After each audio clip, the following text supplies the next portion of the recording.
உங்களுக்கு ஒரு 2007-8 பார்த்தீங்கன்னா குவாலியர்ங்கிற ஒரு ஊரில் இருந்து டெல்லியை நோக்கி 25,000 ஃபார்மர்ஸ் அண்ட் ட்ரைப்ஸை கூட்டிகிட்டு நடந்தார். டெல்லியை நோக்கி அவங்களோட உரிமைகளுக்காக நடந்து அவங்களோட உரிமைகளை பெற்றுத்தரதுக்கான போராட்டத்தில் வெற்றி பெற்றிருக்காரு.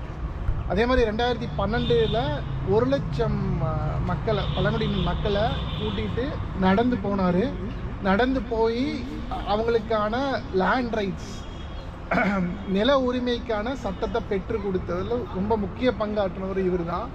ஸோ அதை அவரோட வாழ்க்கையை பற்றி விவரிக்கும் போது நமக்கான நிறைய கேள்விகள் இருக்கும்ல. எப்படி இவ்வளோ மக்களை மொபிலைஸ் பண்ணி எப்படி நடந்து கூட்டிகிட்டு போகிறாரு, எந்த பிரச்சனையும் இல்லாமல் போயிட்டு அந்த விஷயங்களை செய்ய முடியுதில்ல, அந்த மாதிரியான கேள்விகள் நமக்கு எதாவது இருந்தாலும் கேட்கலாம்.